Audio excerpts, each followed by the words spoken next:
परम पूज्य श्री प्रेमानंद जी महाराज, वो रोज सोहनी सेवा करते थे, झाड़ू लगाते थे पूरे वृंदावन में। यत्र तत्र जहां उनका मन करता था उसी कॉलोनी का आज पूरी सफाई करते। सुबह 4 बजे से उनका यही भजन था, यही संध्या थी, यही नाम जप था।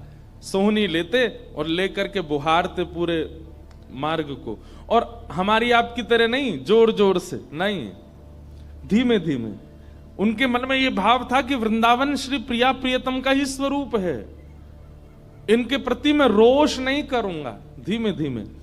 और जब बुहारते थे तो अपने नेत्रों से ध्यान पूर्वक ब्रज की रज को देखते थे। कहीं कोई चिन्ह दिख जाए, कहीं किशोरी जी के चरण रज दिख जाए, कहीं ठाकुर जी के चरण दिख जाए। करते करते जब वर्षों बीत गए तो किशोरी जी के मन में भाव आया, हम नित्य रास के लिए वृंदावन में जाते हैं और पूरे वृंदावन को सुव्यवस्थित ये महात्मा करके रखते हैं, और इनकी एक ही अभिलाषा है कि हमारे चरण चिन्ह इनको दिख जाएं। एक दिन किशोरी जी ने उनको अपने चरण चिन्ह का दर्शन कराया। वो चरण चिन्ह देख करके उनके मन में विश्वास हो गया कि हे श्यामा जो चरण चिन्ह है इसका मतलब चरण भी है, और चरण है तो मतलब आप भी हो।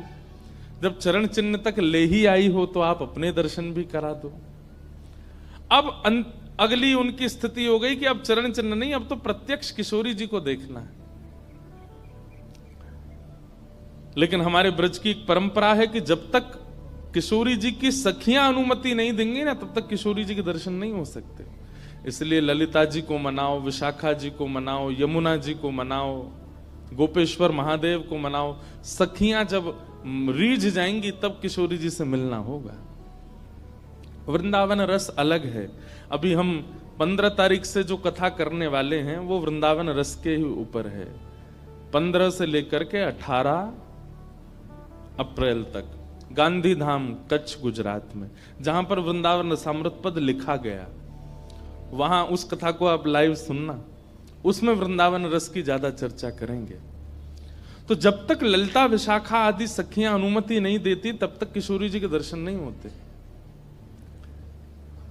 लेकिन किशोरी जी तो चाहती हैं कि उनको दर्शन दें।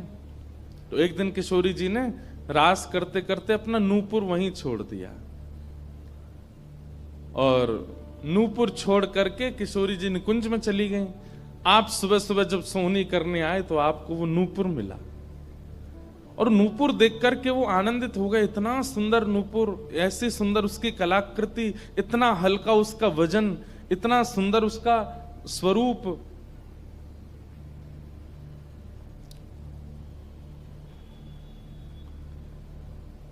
आपके मन में भाव आया कि कोई बड़े घर की लाली होगी, उसका रह गया होगा, मैं रख लेता हूं, कभी कोई मिलेगा मांगने आएगा कि भाई हमारा नूपुर दो तो मैं दे दूंगा। आपने वो नूपुर अपने पास रख लिया। नूपुर से दर्शन किशोरी जी ने कईयों को कराए। इसलिए वृंदावन में जब चला कीजिए ना, बहुत ध्यानपूर्वक देखते हुए पृथ्वी को चला कीजिए, क्या पता क्या मिल जाए।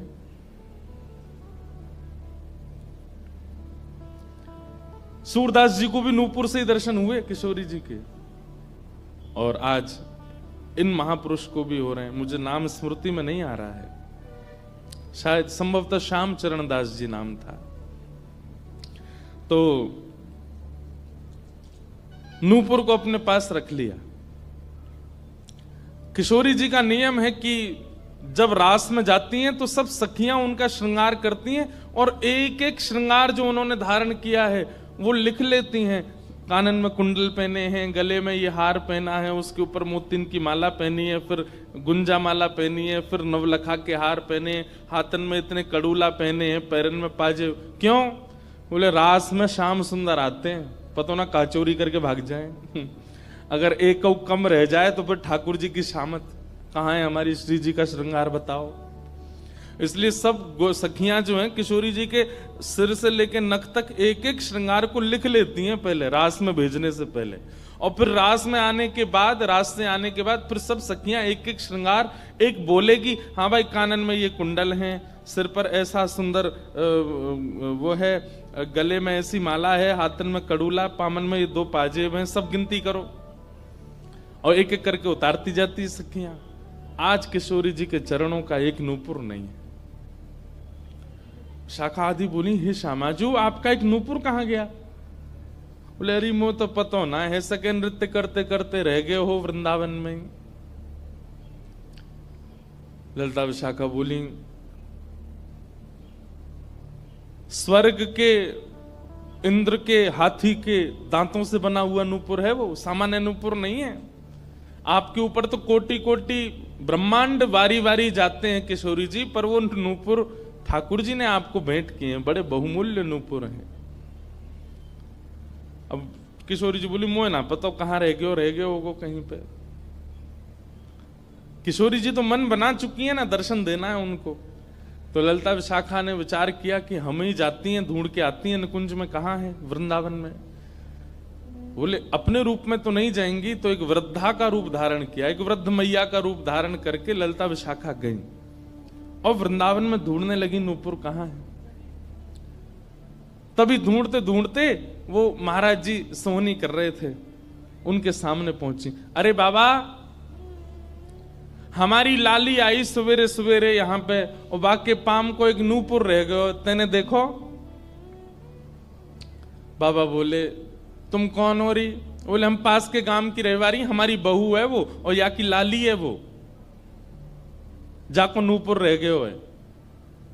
बाबा बोले मैं कैसे पहचान जाऊं कि तुम्हारी ही लाली का नूपुर है?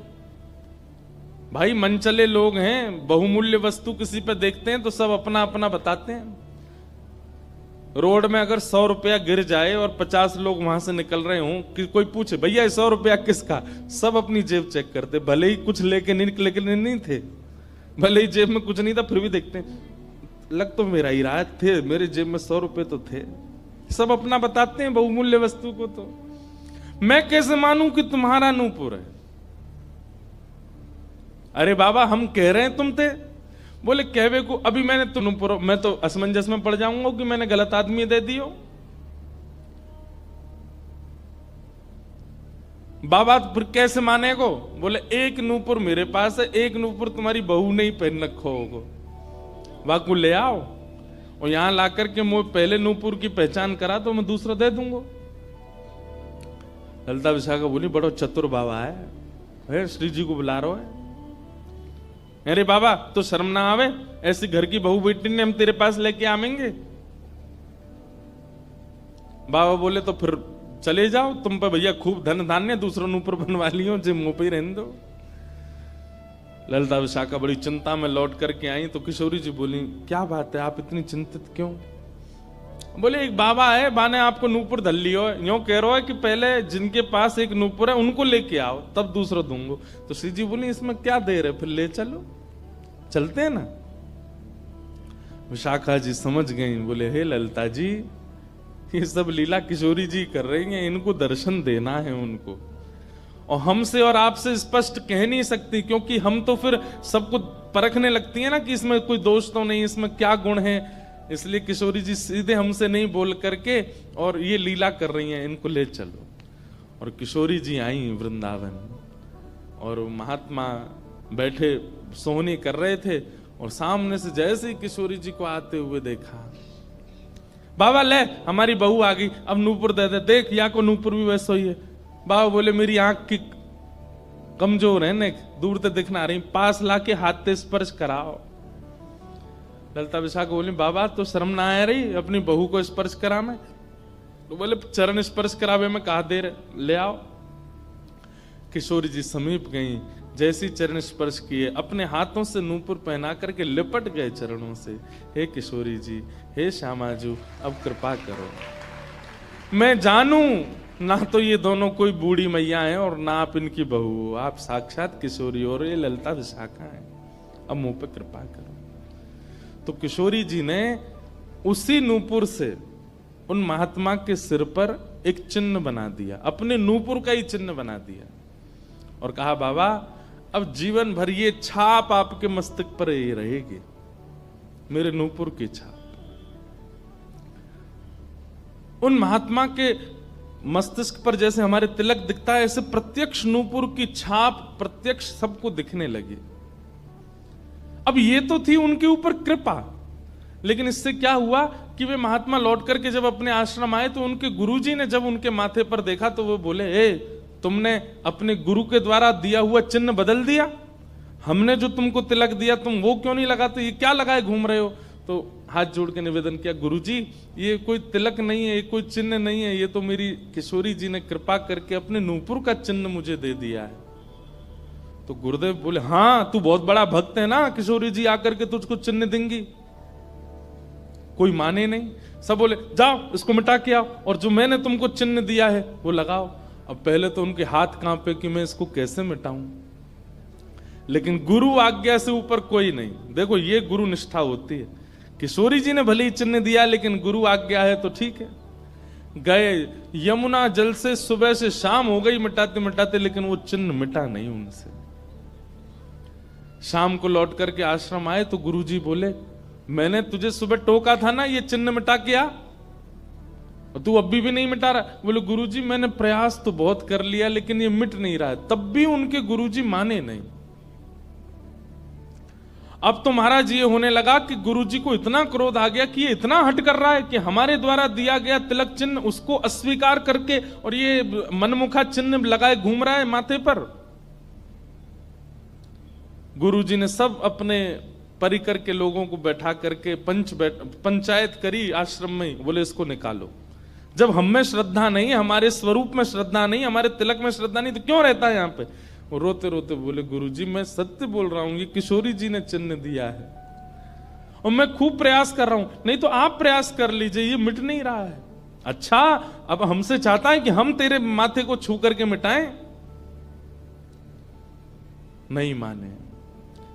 तब उन्होंने नेत्र बंद करके किशोरी जी का स्मरण किया, हे श्यामाजू मैं किसी को प्रमाणित ये नहीं करवाना चाहता कि आप मुझे मिली हो, पर मेरे गुरु के चित्त में मेरे प्रति अविश्वास आ रहा है, इसके लिए कोई आप लीला करो। तो भगवान के सखा श्री सुबल जी की ये आराधना करते थे। ये जो महापुरुष थे ये ठाकुर जी के सखा सुबल का चिंतन करते थे कि कभी मैं ठाकुर जी से मिलने का मन हो तो सुबल, जैसे भगवान के सखा है ना, तन सुखा मन सुखा धन सुखा मधुमंगल श्री दामा सुबल, तो ये सुबल का चिंतन करते थे कि सुबल कभी कृपा करेंगे तो मुझे ठाकुर जी से मिला देंगे। ऐसे सखियों का चिंतन करते हैं किशोरी जी के दर्शन करने वाले, और सखाओं का चिंतन करते हैं ठाकुर जी का दर्शन करने वाले। तो ये सुबल का चिंतन करते थे। तो किशोरी जी ने सुबल को बुलाया। सुबल आए, श्यामाजू आज्ञा करो। बोले आपको हमारा एक काम करना है। एक महात्मा पर हमने कृपा करके उसको अपने नूपुर का चिन्ह दिया है और उनके गुरुदेव को विश्वास नहीं हो रहा कि ये चिन्ह हमने दिया है, इसलिए वो आपकी आराधना करते हैं, आपको बहुत बचते हैं। आप जाकर के हमारी तरफ से ये प्रमाण दे दो कि हमने चिन्ह दिया, क्योंकि उस सभा में कई लोग ऐसे हैं जिनको मेरे दर्शन का अधिकार नहीं है और मैं तो जाना चाहती हूं पर ये ललिता विशाखा मुझे जाने नहीं देंगी, इसलिए आप जाकर के वहां प्रमाणित कर दो कि ये चिन्ह मैंने दिया है।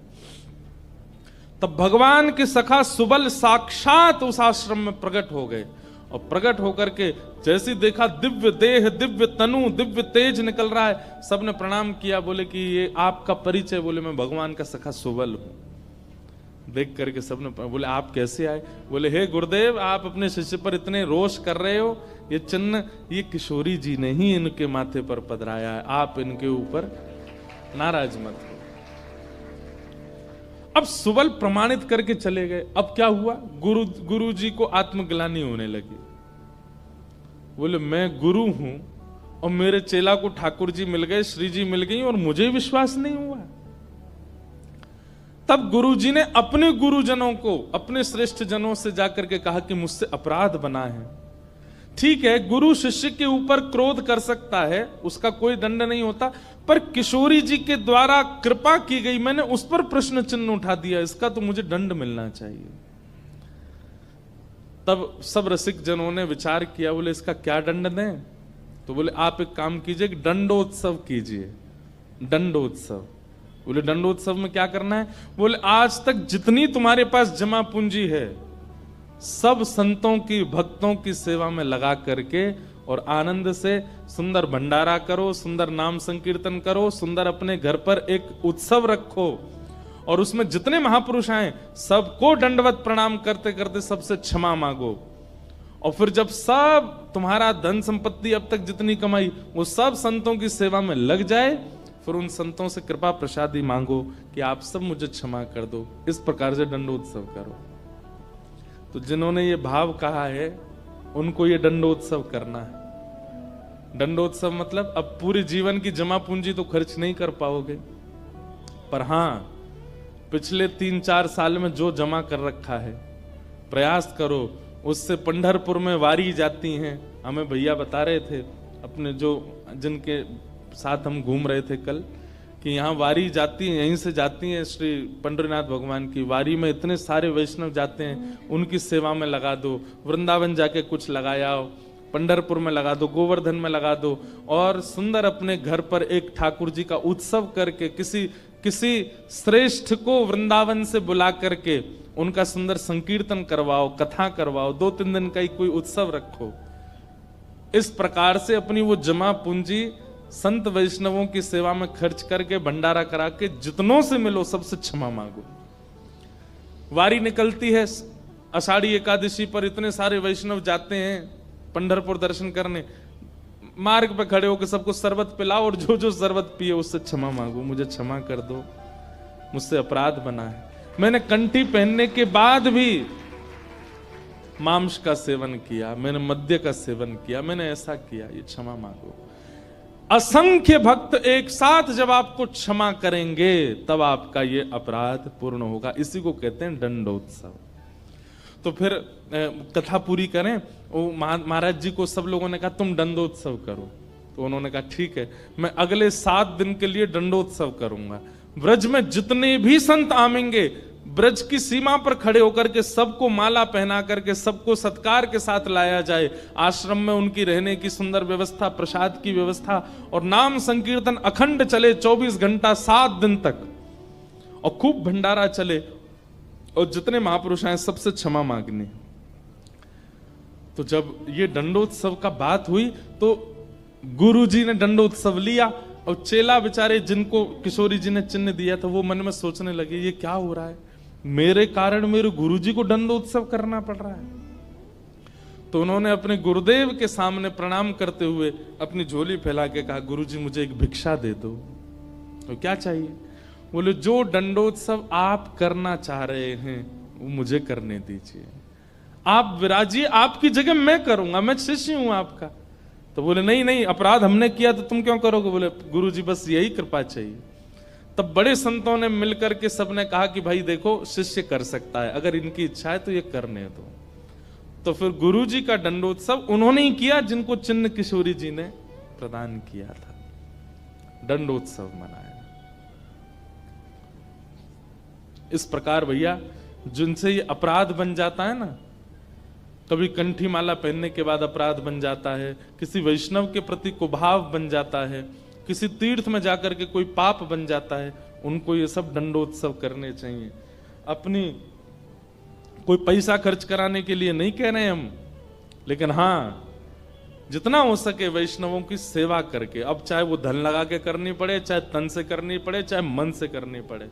पर लोग बड़े कंजूस हैं आजकल, बोले कि महाराज जी आपने मन से सेवा भी तो कही है, कोल्हापुर में बैठे बैठे आंख बंद करके यहीं संतों की सेवा कर देंगे, इनके पाम पूछ दिए, 5000 रुपया हमने दक्षिणा में दे दिए, ले खर्च भी नहीं हुए, मन से सेवा भी हो गई।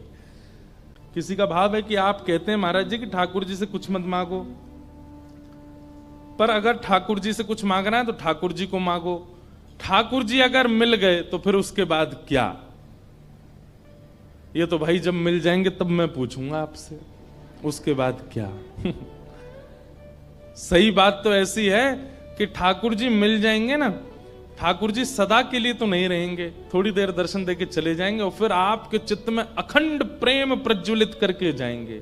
अनंत प्रेम के रस में आप डूबने लगोगे, जिसको देखोगे उसी के प्रति प्रेम उत्पन्न होने लगेगा, उसी के प्रति श्रद्धा भाव, उसी में ही वैष्णव दर्शन होने लगेगा। छके रहोगे सदा कृष्ण प्रेम में, जैसे मीरा बाई।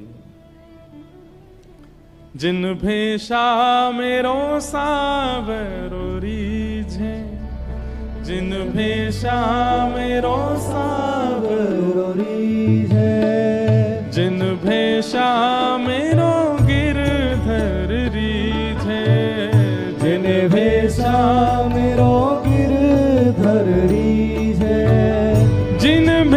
देवेशा प्यारो विठ्ठल रीझे, देवेशा प्यारो विठ्ठल रीझे, सोही भेष धरूंगी हो मैं तो सोही भेष धरूंगी। अरे हाँ मैं तो सोही भेष धरूंगी हो मैं तो सोही भेष धरूंगी। अरे हाँ मैं बैरागन हूँगी, मैं बैरागन ओ बाला,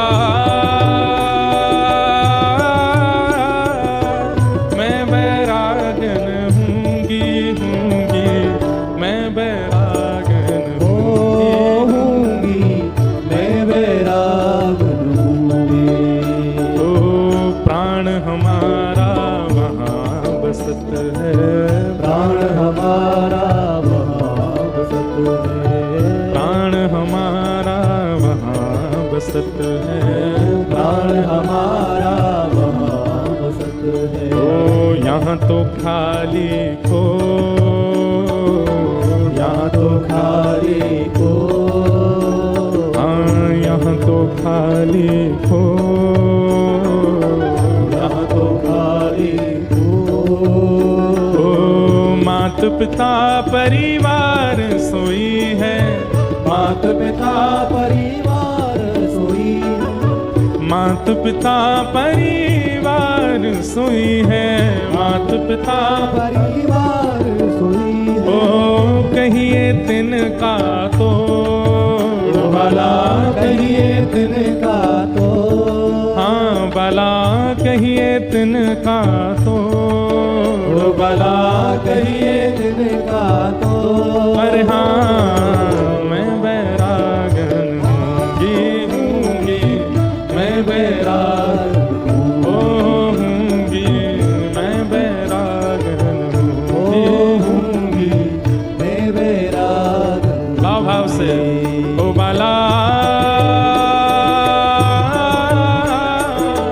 मैं बैरागन हूँगी, मैं बैरागन हूँगी, मैं बैरागन हाँ हूँगी, मैं बैरागन हूँगी, मैं बैरागन ओ हूँगी, मैं बैरागन हूँगी। मैं बैरागन हूँगी। ऐसे प्रेम में छक जाएंगे। जैसे किसी प्यासे को पानी पिला दिया जाता है तो क्या उसको दोबारा प्यास नहीं लगती? लगती है। ठीक वैसे ही ठाकुर जी एक बार शीतलता दे देते हैं दर्शन देके, और उसके बाद जब जाते हैं तो फिर से वही स्थिति और दुगनी हो जाती है, मिलन की उत्कंठा और ज्यादा व्याकुल कर देती है। ठाकुर जी का मिलन परिपूर्णता नहीं कर देता, इसका मतलब यह नहीं है कि आपका अब इच्छा नहीं होगी, बल्कि पहले से और तीव्र इच्छा प्रकट हो जाएगी। ठाकुर जी मिल जाएंगे तो और रोना आएगा, क्यों? अब जाना नहीं आप, लेकिन ठाकुर जी तो जाएंगे, और जब ठाकुर जी जाएंगे तो फिर वही विरह वेदना जो सूक्ष्म थी अब वो प्रगाढ़ हो जाएगी, अब और मिलन की इच्छा होगी और दर्शन की इच्छा होगी।